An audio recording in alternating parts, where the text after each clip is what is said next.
very excited to be here today and talk about cover letters with you all.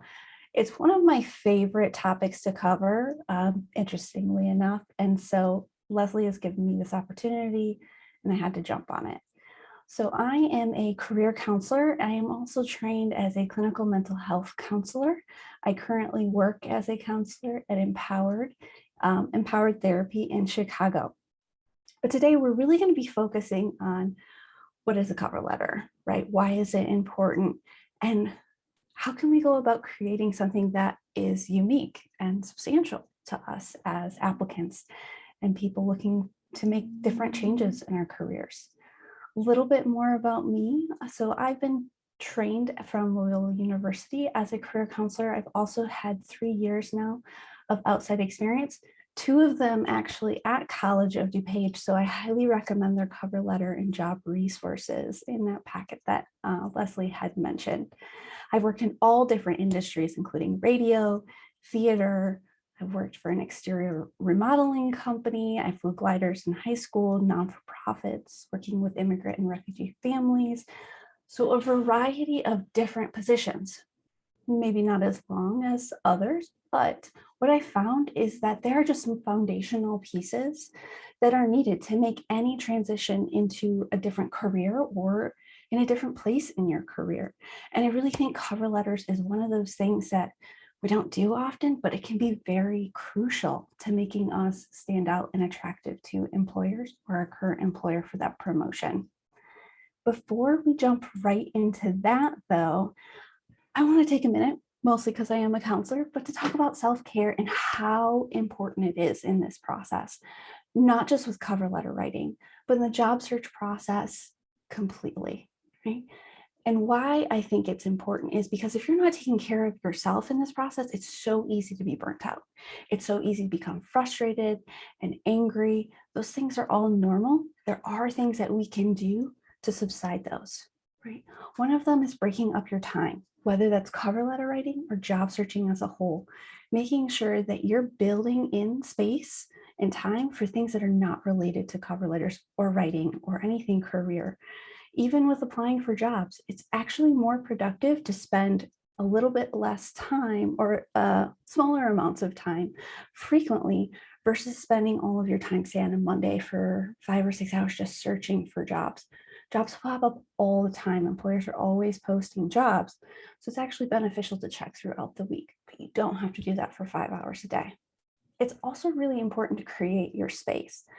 When you're doing anything related to job searching, cover letter writing, make sure that you're in an environment that feels comfortable. And when I say that, I mean in an environment that's going to give you that edge, that motivation, that space to be able to do some of these things that you haven't done before, or making takes a little bit of effort in a different way that might be challenging. And then turning these fears, worries, and uncertainties into questions. Oftentimes I talk with people and they're like, oh, I just feel stuck, right? Like no one wants me. Some examples are kind of listed here. I just know they'll want someone with more experience, basically saying like, I'm unqualified. Alex, what if we take your slides? I'm sorry to interrupt you, but if you're not looking at them. Yes, there we go. Are you able to see that? That looks perfect. Thank you. I'm so sorry, everybody. So self-care. So here's some of the things on the slides, right? On the left-hand slide, talking about breaking up time, creating your space, and turning worries, fears, and uncertainties into questions. One of those being, right, I know someone will just want someone with more experience. The employer's going to want someone with more experience. Well, what if instead of taking that stance, we actually look at it from, pose into a question, almost like, do I have enough experience? Because in that first part, we're making an assumption, but we're not asking a question. When we ask questions, we can move in a way in which we can find answers instead of feeling stuck and stagnant. So taking at least these 3 things into consideration when you're going through this job searching process, when you're cover letter writing, it's very important to also take care of yourself. So cover letters. I often get asked, why are they important? And I think we have to understand why cover letters or where they play a role in a larger role, essentially. What part do they play in that larger role? And I think we have to think about brands. And what are brands, right? Brands are things that we know, but do we know why we know them, right? What about them? What about that word makes us feel like, oh, that's a brand, that's a brand? There's actually multiple pieces of that. And I like to use this example of coffee, right? We can see all these images, these icons, these logos of all these uh, coffee sellers, distributors, right?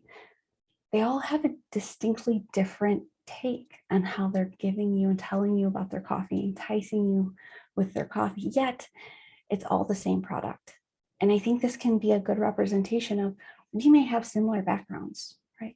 May have gone to the same school, gotten the same major, gotten the same certificate, but none of that helps us identify how they're unique, right? How this stands apart from another person or how we stand apart from each other. And if we look at brands, if coffee is the main feature here, let's think about how are these other companies really differentiating themselves, right? It's how they're talking about their coffee. It's how they're talking about their coffee sizes. Dunkin' Donuts, small, medium, large, extra large. We talk about Starbucks, tall, grande, venti. They're using different words, but they're representing it in the same way. When you walk into a Dunkin' Donuts versus when you walk into a Starbucks, do you feel differently? Is that environment different? Right? And yet at the end of the day, the important piece that they want you to take away is an experience.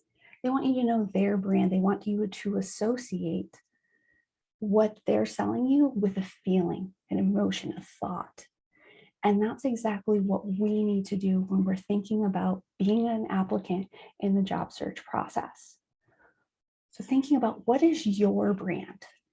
What's different about you? What makes you stand out? What are you most proud of in your work and abilities? And how does your brand align with the needs of an employer? At the end of the day, your brand is what the employer remembers after meeting you, right? So thinking about all of this, thinking about this concept of branding, we can talk about cover letters as one piece of that puzzle, of one piece of that larger brand, and it's very different than a resume. So then what is a cover letter? We're talking about this concept of branding, we're talking about why it's important. Well, what is a cover letter? A cover letter it provides the reader with a framework, perspective to start looking at your resume.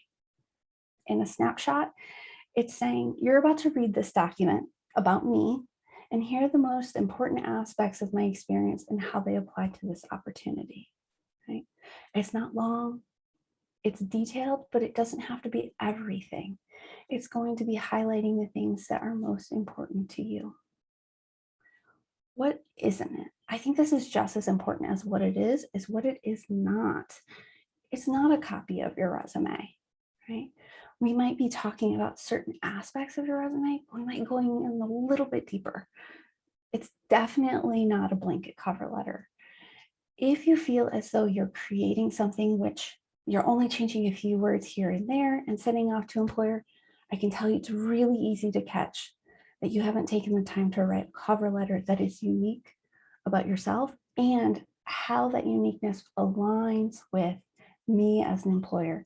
That's really a key part, is we need to identify what is unique about you, but then we also need to think about the employer and how does that meet with them, whether that's their company mission, vision, and values, that's part of the job description.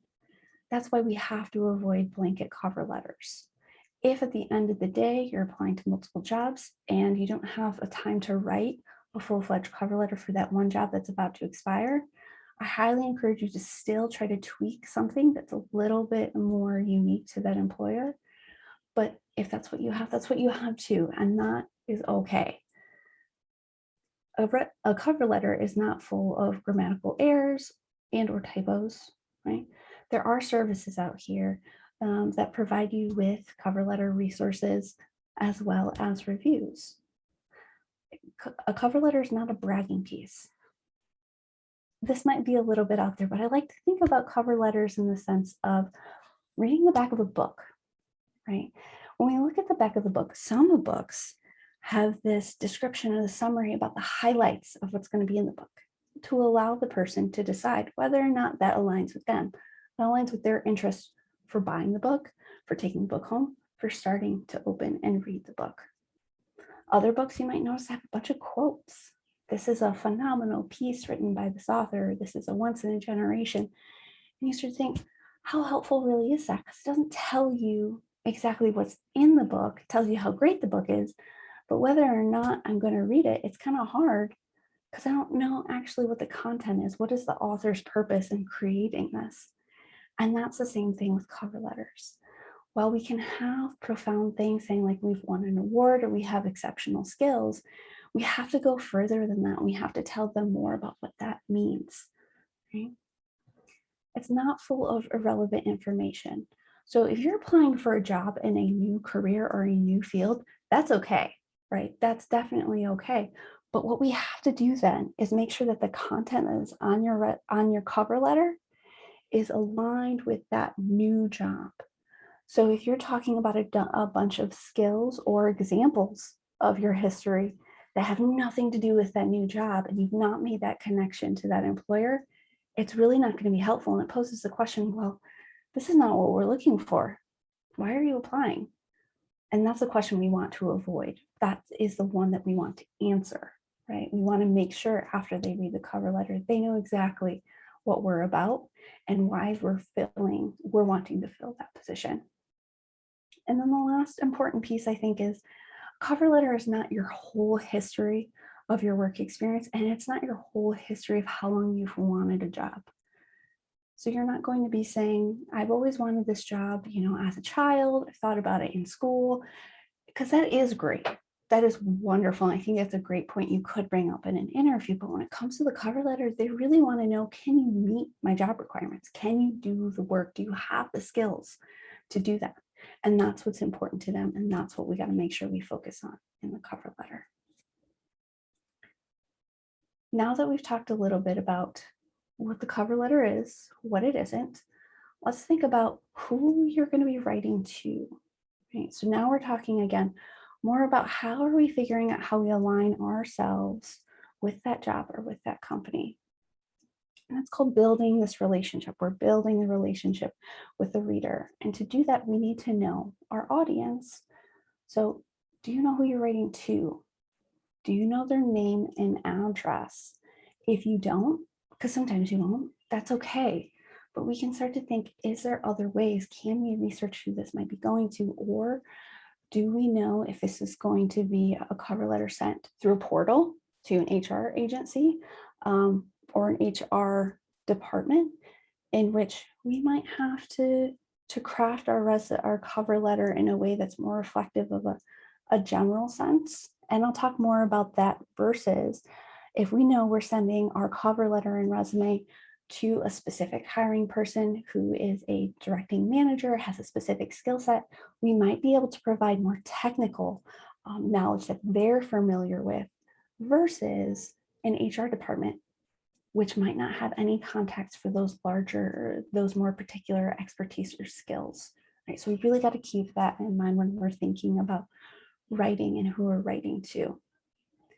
And then why this employer?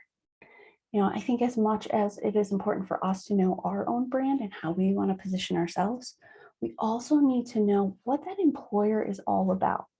If we're writing a cover letter and it has a focus on, we're talking about social justice, right? We're not going to be talking about any type of subject or writing in a way that is misaligned with that, because that's not their brand. Right? It might be for another company, but we want to focus with what that company or that organization's brand is. And that's really important. Sometimes, how do you geographically connect to this opportunity? There might be times where you want to apply for a job outside of your city, outside of the state that you live. And it's almost as if, how can we approach that right off the bat in a cover letter, so they know, hey, while I might not be living in the area right now, right, I'm still interested and willing to move, and giving that information in case it comes up later in the application or on the resume about geographic location, because sometimes that can be a barrier as well. So we can use the cover letter to address that right away. And then thinking about, what else does this person need to know about me? What I think, and I love so much about the cover letter, resumes are great, but the cover letter is, you get to be a little bit more personal. You get to include some of those things that you might not have the space, or it might not be a traditional thing to put on a resume. And yet the cover letter has a little bit more flexibility. And as we're talking about that, I'll show you some examples, thinking about people, spouses, caregivers who have been for years, being able to take care of family members, taking care of children.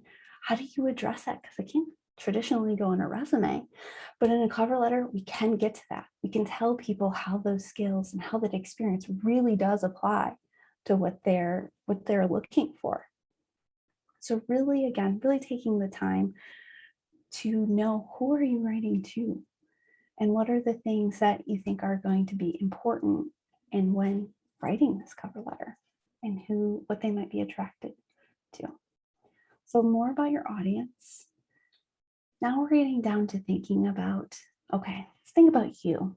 We're going to take some time to reflect and connect. This is the part which I think can be the most fun. I think a lot of people might consider this daunting, but I'm going to show you 3 different ways that might give you a new perspective on cover letter writing, and how to think about, what do I include on a cover letter? What is most relevant? And the first one is going to be what I consider the job search, or the job description word search. What you do is you go through and you highlight and underline keywords, and then identify themes throughout and skills that are listed multiple times in that job description. Once you've done that, so you've highlighted the keywords and themes, and you've written out, okay, this person really is looking for someone with a customer service background. They might not have said it, but all of those verbs that they've used really sounds like customer service. I want you to spend some time writing out an experience related to each of those. So as an example, let me go ahead and show you this. So this is a job description I found a while ago, and I like showing this one because if anyone's familiar with Volition, they're actually a gaming company, a game design company, but they have more than just game design jobs, including an office manager position, an accounting administrator. And some other times I like to talk about creative job searching, but there really can be opportunities in places you hadn't thought about them. If you find them though, we can start to make those connections, right? So in my example, as I'm going through, Volition is seeking an experienced and energetic office manager with a strong background in finance to organize our office operations, administer accounts payable, and manage the admin support staff. So in this example, I've used myself. I can tell you right now, I don't have a technical finance background. What I can tell you, as a career counselor, I've created a budget with thousands of dollars for a career fair. This has aspects of finance, without me saying that I have been an accountant, right? Because what they're saying here is background in finance. I might be able to demonstrate in a cover letter, if I feel like it's relevant, that this is something that does qualify me for that. Another example is manage the admin and support staff. And I've never done that. However, I do have management experience in managing interns and student workers at the College of DuPage. Worked with their schedules. I was looking at, working with like our internal budget, things like that, that did require a lot of those management skills. But nowhere in this job description does it say interns and student workers, yet the same skills were applied. This is what I think is so crucial with this kind of technique, is going through, underlining. If you underline, give me an example. It doesn't have to use the same words, but tell me, how do the skills that you have or the experience you have match with that? I don't want you to feel as though you have to limit yourself. This part of the cover letter process, we're not focused on conciseness or being concise at this point. We're really just trying to make as many connections as we can. And later on, that's when we're going to reduce what we have. So that would be the first example of the job description word search. The next one is considered the projects grid. So selecting one to three of your most important projects and then filling in the grid to write out in each example of the question. Now, with this one, this is a little bit different because we're not focusing necessarily on experience. We're focusing on, okay, let's pick a project in our experience and work through different categories and how we could talk about them. Because sometimes when we're looking at a job description, they want to know about projects you've worked on, right? So your cover letter might cover more of the project space and what you've went through in those projects than just saying that you've had a role and had some skills in a different way. If they want you to talk about projects and that experience, I'm really going to encourage you to go this route with it. I'll also say I find this really, really helpful in going through this process, even if you don't use it in the cover letter for your cover letter, but interviewing. Thinking about what are some of the common questions that you might get. You could even apply this to, if we're talking about conflict in the workplace, right? What were the challenges? What were things you would do differently? You can still use these same questions. You can still use this way of kind of going through each project that you had, each task, and being able to identify those to use at any point in your job search. The last one is what I would consider the SWOT analysis. And this really comes from the business side of the ideas of opportunities, strengths, weaknesses, opportunities, and threats. So this allows us to really think kind of conceptually about you, right? And your opportunities, weaknesses, strengths, and threats. So how do we do that? No worries. I have plenty of questions to get you started in that direction. We're talking about strengths. This refers to the features and the benefits as they apply to the position. So why are you the best candidate? What do you want the employer to know about you in particular? What 3 skills or talents do you want to be sure to mention? Again, we're not here in the cover letter process at this point where we really need to be choosing and picking right away. We're in brainstorming mode. We're trying to see all of the different ways that you really connect to this job. And you will be quite surprised how much you can actually come up with in the first time that you're doing this. As you go through, as you continue to apply, you write these cover letters, you might not have to do this all the time. You might be able to identify, you've already gone through this process, much like any other learning curve. Sometimes it takes a little bit more, right, at the beginning. And then as you continue to do it, you get more exposure to it. You're writing the sentences, you're structuring them that way. You get into that flow. You probably won't be going through this time and time again, but it's really important to really, at least your first time, be able to give yourself all of the space that you need to answer these questions and do a deep dive. Weaknesses refers to what you might think you'd be lacking from the point of the view of the organization. So we're thinking about how is my, they're not going to see my experience as relevant. I don't have that job title in my background. You're right. They might not see that either, but that does not mean you are not qualified for the position. You could be qualified for the position. We just have to address that in the cover letter, and we can do that in full sentences versus, again, the resume can be a little bit harder. But if we tell them we're qualified in a way in which we give them examples explicitly from our experience, it addresses those weaknesses. It's not a question anymore. It's like, oh, now I know. The reader knows why you would be a good fit for this. So what you would be lacking, what arguments do you plan to use to overcome their resistance? What could you say about your recent experience that would interest the employer? Right. So if we're thinking about anyone who might have a larger gap, right? Thinking about, okay, maybe you've taken some online classes, maybe you've done some things in which aren't technically, when we talk about technically like taking a college course, a lot of people feel as though those are the only things that they can tell the employer through a resume and a cover letter. And while the resume be restricted, the cover letter is not.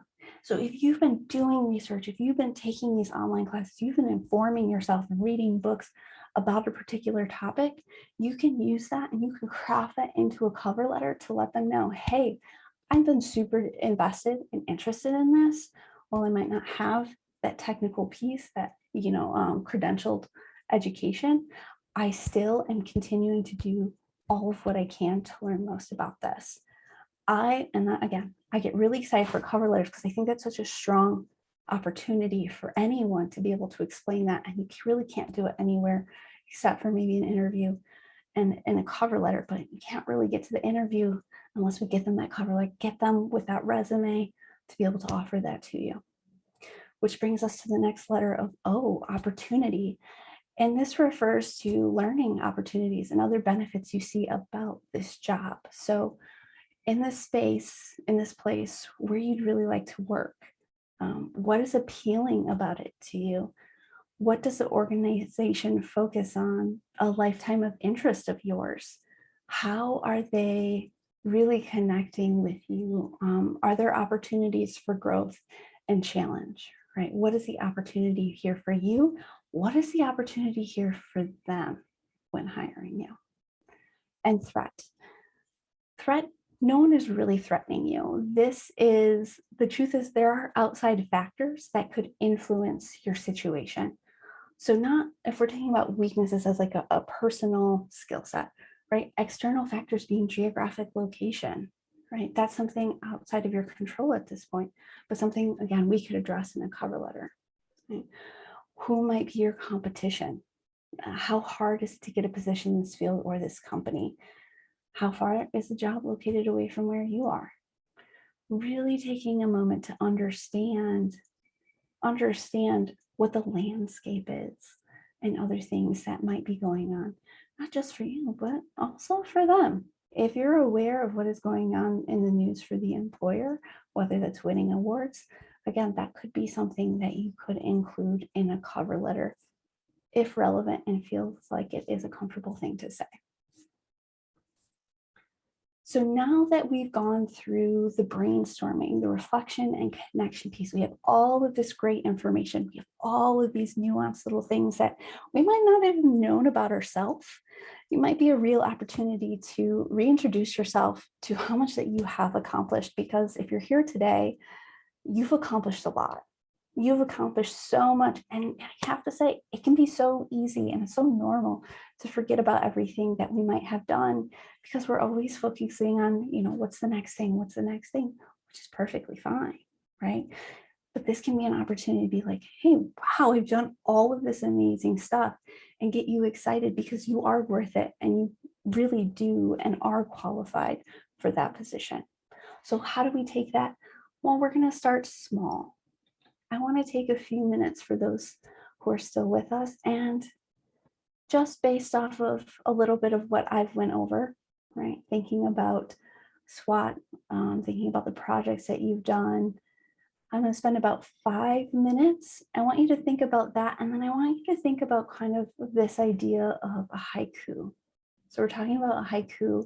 It's a type of poem that has 5 syllables in the first line, 7 syllables in the second line, and 5 syllables in the third line. And I want you to think about the things that are important, both from your reflection, just going through those slides, and also how that resonates or connects with where you're wanting to go or who you're applying to or for the next position. So again, take about 5 minutes and just see kind of what comes up naturally.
let me see.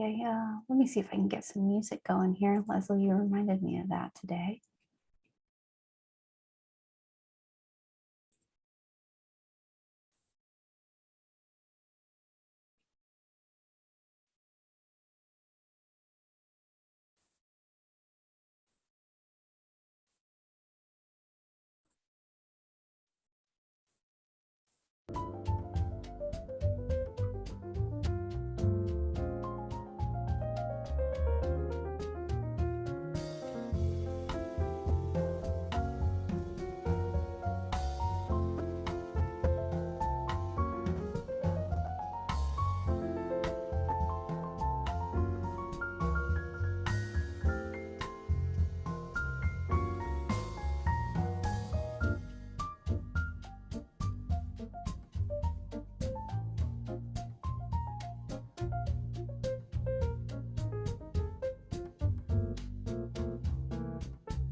All right, we got about 1 more minute left, and then we'll jump back into it.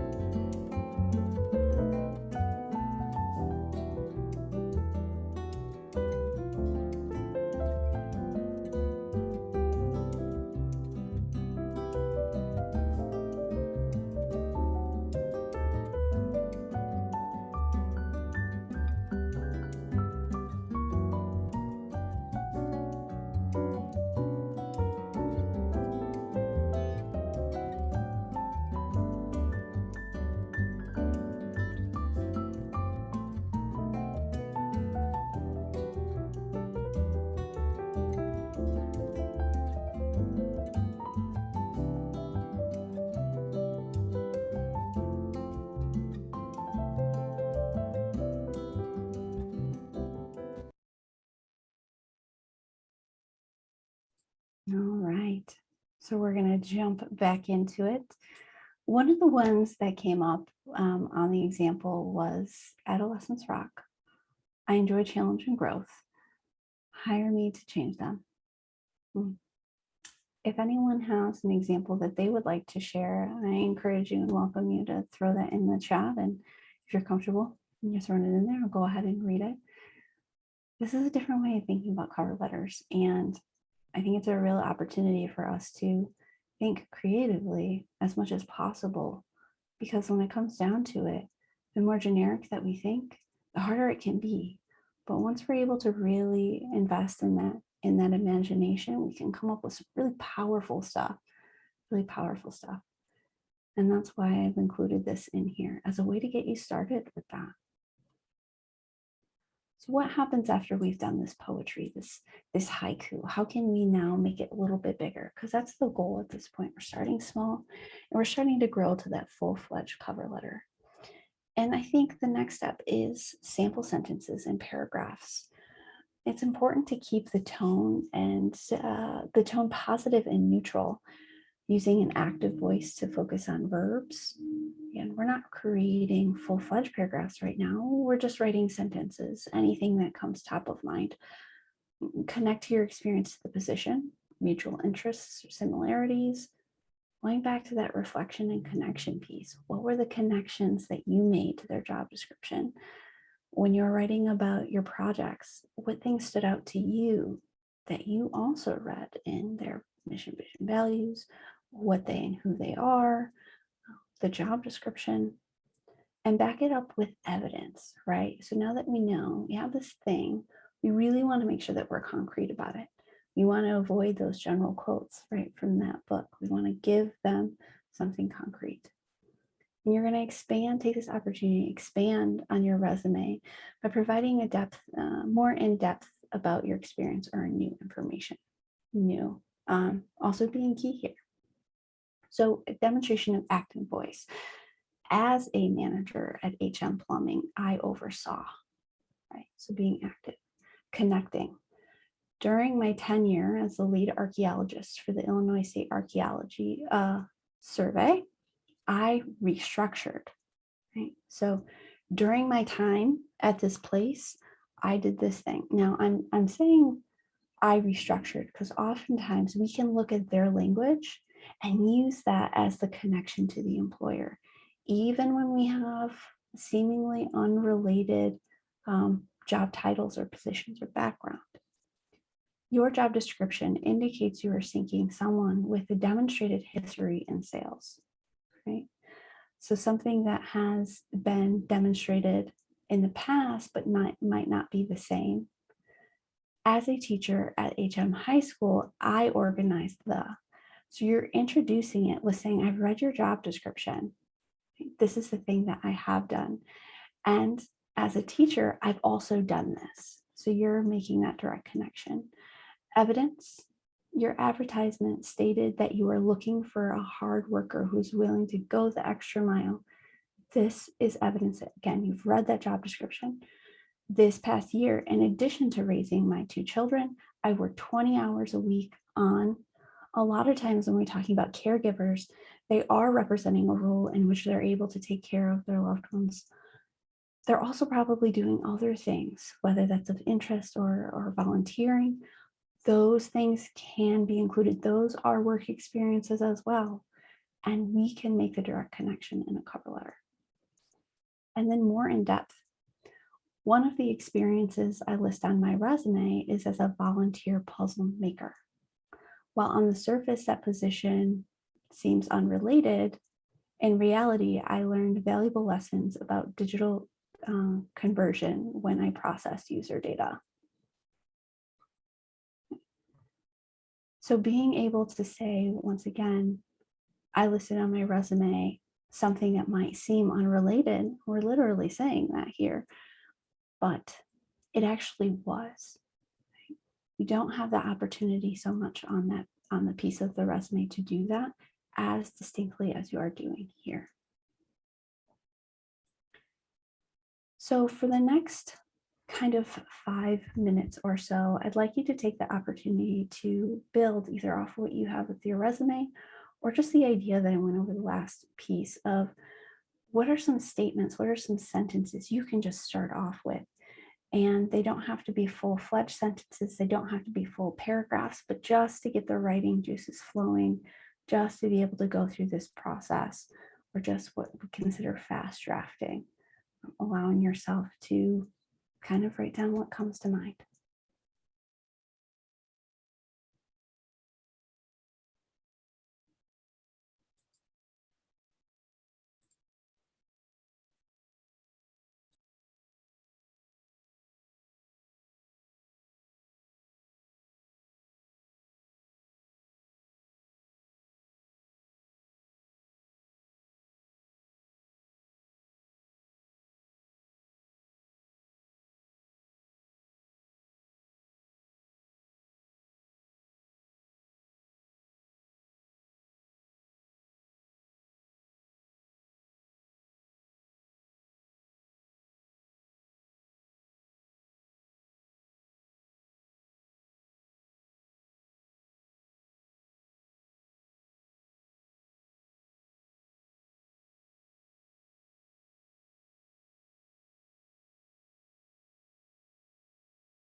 All right, I'll give you about 1-ish more minute, and then we'll get back to it.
All right.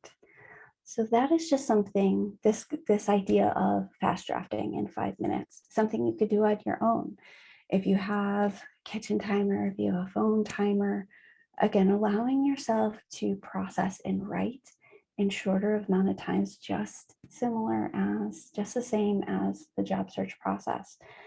Maybe 5 minutes today, that's exactly what you do. And tomorrow you take that next step of being able to write even more sentences and more paragraphs as you're going through and discerning what seems most relevant to this employer, taking that time to review everything you've created up to this point. So in light of that, we have all of this. I want to spend a little bit more time talking then about the anatomy of a resume. 1 to 2 pages, right? It depends on the field. If you're applying to any academic or research position, 2 pages is okay. If we're talking about software development, 2 pages is okay. Talking about other fields, it might not be appropriate. So always making sure also to check in, do a little research, or be able to ask a professional, whether that's at a community college, a local research such as a library, to be able to see what is going to be best for me. Contact information at the top of your cover letter. So we're talking about the document right now.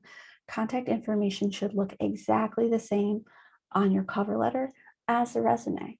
This is additionally a big visual branding piece. Do these 2 documents look like they have the same letterhead? Now, be mindful that you don't want to actually use the heading feature on a Word document. And there are a lot of reasons, and that's the same with on a resume, trying to avoid that heading feature in a Word document because we're talking about submitting it. Sometimes that functionality of the header can actually get lost depending on which program, whether that's an employer's online website portal, or when you convert it to a PDF, sometimes the information can get lost. So we try to avoid that just by creating your own header without using that function in Microsoft Word. Include the following: date. So this date is the date that you're submitting the cover letter. Right? This is not the date you start writing the cover letter. It's the date you're going to be submitting your full application. Their contact information. If you have the hiring manager's name, including that, or the direct supervisor, including that. If not, that's okay. You still want to address it to the organization as their full title and name and their address of where they're located. Going this step allows them to see you actually went beyond the blanket cover letter as well, right? You're not just sending something where you fill out a few words. You've taken the time to include their information in that. And 3 to 5 paragraphs on the cover letter. Doesn't have to be much more than that. If you're writing larger paragraphs, I'm gonna most likely ask you to reduce the amount of paragraphs. But if you feel like there are a few different areas you want to cover, shorter paragraphs, but a few more is okay. You want to vary the openings of your sentences. Really, really crucial in this piece of, you want to avoid being I, because just much like a parrot kind of gets like, like, you know that you're doing these things. This is your cover letter. This is your document. Tell us when, tell us where, tell us what you work on. Start your sentence with that as a hook to get the reader to want to read more. Avoid flowery or fluffy language and self-congratulatory congratulatory language. So I'm the best at this. I provide the most excellent customer service. Because that really doesn't tell us anything. Like at the end of the day, we all define those words differently. Don't brag or exaggerate.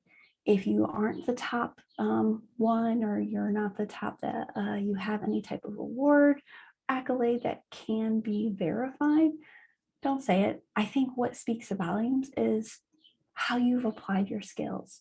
What made you that number one sales applicant? What made you so successful is what they want to read about, because those are the things they hire for. They want those skills, but only if you tell them those skills can they know that you have them. And if you need more information on traditional business letter writing, owl.purdue.edu is a really helpful resource. Pretty concise and to the point, and they break it up pretty well. So I highly recommend checking those out.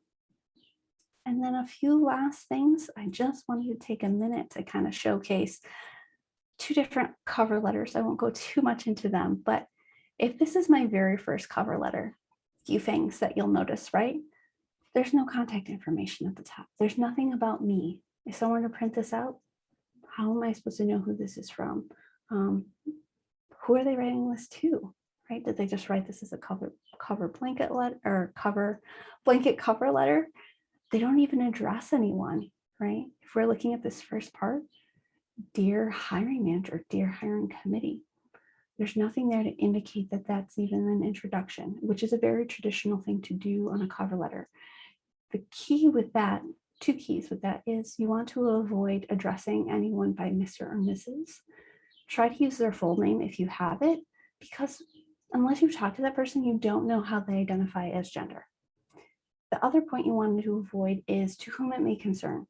Much like many other things in life, there's all of these trends, and that used to be a trend, but right now in cover letter writing, it's actually a red flag. So we just want to avoid that. If you don't know who you're writing to, something simple as dear hiring manager, dear hiring committee works perfectly fine.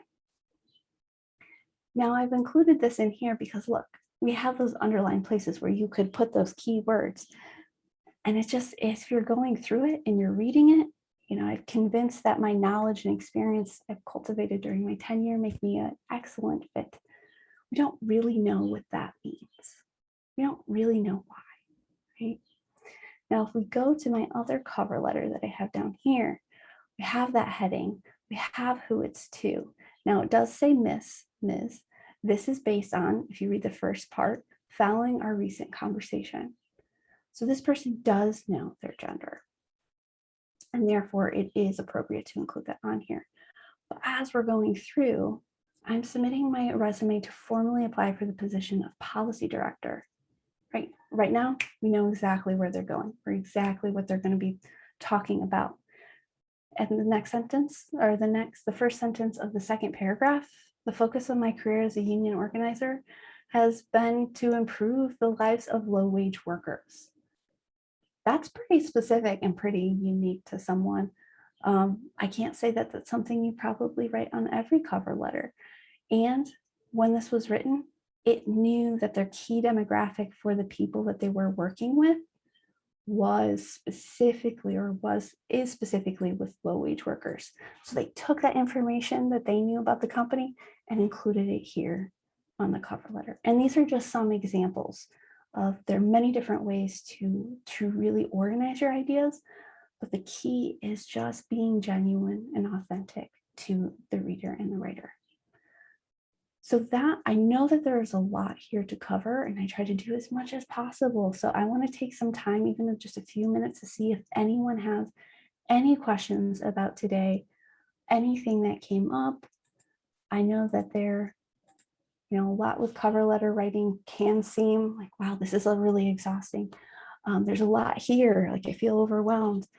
Yeah, I can agree with that. That's totally normal. So what I suggest is just taking one step at a time. Once at a time, you're going to get there. And while the goal may seem really tall, the smaller steps that you make, the closer, the lower the hurdle actually becomes. And maybe your last step is your final goal, and it didn't take as much work because you had been working up towards it. So I thank you again for joining me today. If you have any follow-up questions, please feel free to chat them really quick. Let me know. You can connect with me on LinkedIn, totally fine with that, or feel free to email me at alexandria.hman@gmail.com.